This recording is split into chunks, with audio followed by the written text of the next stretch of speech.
we haven't looked at the MP7 build for a very, very long time. Things were going on with the business. Loads of things were changing. We were getting more stock in. We had a new website.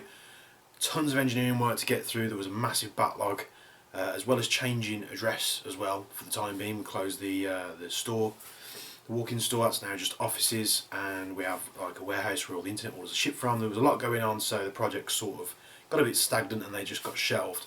The MP7 build being very much in that included in that those builds as well. So we had a few issues with the MP7. The fact that once we got the replacement gearbox in and we were fitting upgrade parts, it wouldn't register much on the chrono. It was coming out really, really low, although it was feeding. It looked like the upgrade parts that we put in there just weren't creating a great seal, so those came out. When the gearbox originally broke, so the gearbox that was in the gun, and it cracked, it actually, as the gearbox cracked and moved forward slightly, it actually impacted the hop unit and broke the hop unit. That had been fixed. Where the wheel attaches to on the side had been epoxied to try and keep that in place. But then once we got back to testing it again and firing it, it just fell apart again. It was just, you know, no good. So during this time where we've been waiting to get back onto these projects and searching for bits and pieces, like we've got the XR5 project going on as well, I could not find anywhere a hop unit, an MP7 hop unit or even a well hop unit. Couldn't find a hop unit absolutely anywhere. I was having issues with the gearboxes as well, as I've said. And then I actually come across a product, and it was a CNC hop unit just through searching recently. But it was a very specific hop unit, and this will lead to why the build is going down this path. So the build was a budget build. That's been blown out of the water. It's no longer a budget build anymore, just from the bits that have gone into it. This was something I wanted to do at the start, but it was expensive, and I wasn't too sure about it. But I spoke with the guys over at High Pressure Airsoft in the UK, and they had something in which I presumed you could only get from the States. And I was messaging companies in the States trying to get one of these units through the business just to do this. But you know, the prices were fluctuating up and down, and they couldn't get them, and then they wouldn't ship them, and it was going vice versa, so backwards and forwards. So this kind of comes down to not being able to gain a standard hop unit from anywhere. Not that I could find anyway. No one was willing to sort of try and source them. I spoke to companies in Japan, no one was interested. So this was not a light decision. The gun's going to be something that I want to use, which was again a question I asked myself: is this gun? Am I going to use this gun? Is it worth me doing it? Do I just strip it down and sell all the upgraded parts that we bought for it? Do I sell all the parts for spares for those that are fixing their own? So you go big or you go home, I suppose. So what we've got is something in this little box here. Quite a big box for what it is. Now if you don't know what this is, I'll go through it in just a moment. But this is basically, at the moment, the most reliable way to run a Marui MP7 that has higher power, doesn't risk breaking gearbox casings. You've also got great adjustability on the sound and function of this thing from the click of a button. And the performance-wise aspects as well, you can dial it up or down. So there was a company in the US called BAD, and that was Bingo Airsoft Designs. Forgive me if I got that wrong. And they were making conversion kits. And what they were doing is they were taking products like the Jack from Polar Star, and they were putting them into guns that didn't necessarily accept HPA engines. Which leads me to this one. This is a HPA engine conversion kit using a Polar Star Jack for the Marui or the Well AEP MP7. I'll just bring this up close here so you can see it. So the Polar Star Jack, it sits in a 3D printed chassis here. It's got all the electronics, that all comes in the kit. You get the line as well, which comes with a quick disconnect. You get the data cables with the FCU. You don't get a battery, but they're pretty easy and cheap to source. You only need like a 3.7 volt battery, and a few extra wires for the trigger and such as well. Now if you're going down this route, first of all it's going to be expensive. So you're going to have to find somewhere that you can source this stuff, and then you're going to have to sort of either save up some money or haggle or do a deal here and there. But the beauty about this kit is it comes with all the electronics and stuff you need. You need a battery, which very cheap and inexpensive to get, easy to get hold of. Loads of shops in the UK, including ourselves, have LiPo batteries, so 3.7 small LiPo. What this kit enables you to do is have this engine in the back. There's no risk of anything breaking. It's reliable. Yes, you have to use an airline and feed it with air, but it's not the end of the world. Most of us have done it at some point. So that's reliable.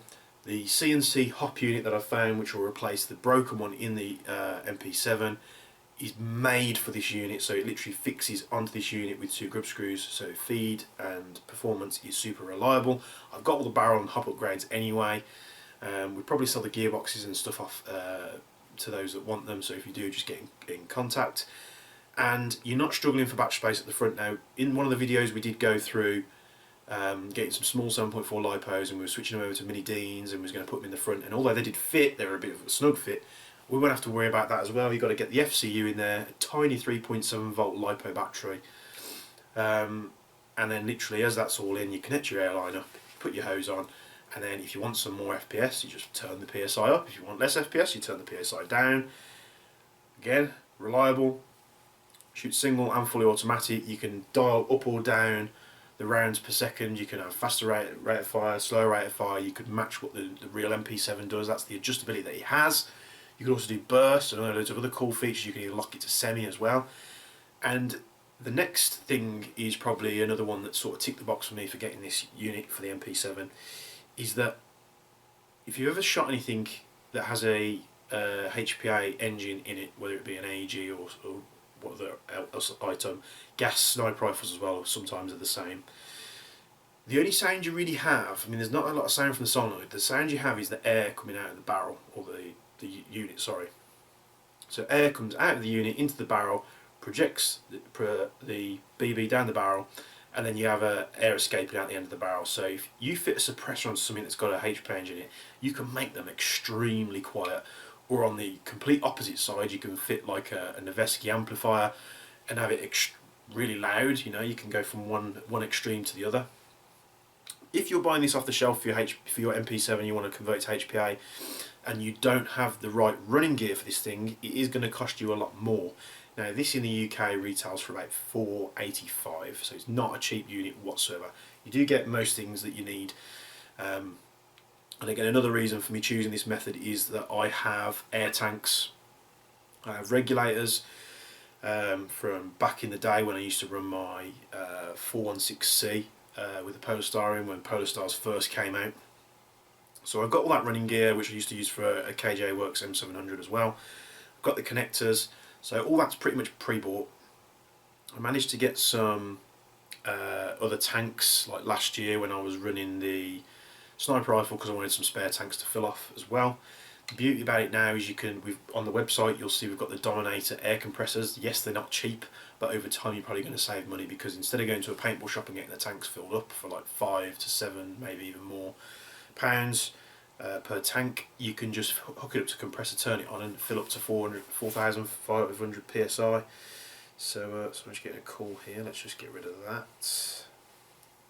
So if I've got any footage left over of the MP7 build, I have waffled on a little bit, I'll fit it in here with the bits and pieces and the frustrations that I had. If not, we'll get cracking on with the build, because this is a really easy unit to fit, but we also need to pull out all the other stuff that we've modded and tried to do with the MP7. And you know, if we didn't have these issues and we had a brand new Toyko Marui gearbox to put in there and a new hop unit, I probably would have kept it electric just because it's a little bit easier and you ain't got to worry about the lines. But running the gun in this way, I could also run the MP7 as a primary, because there's plenty of videos out there on YouTube. The one that I've been sort of watching closely is Airsoft Alphonse, I think he's in the US. There are a few others as well, a few guys in Europe and such. But he runs it as a primary and he has like a blast with it. You know, the mags are light, they don't weigh much, they carry quite a bit of ammo. So, and they're stick mags, which I'm getting a lot into, pistol caliber stuff. Obviously this isn't a pistol caliber, but SMGs, stick mags, ARPs, 9s, the new M45 from Ares, PP19s, Evos, all that stuff I'm well into at the moment, so this is going to tick the right boxes. So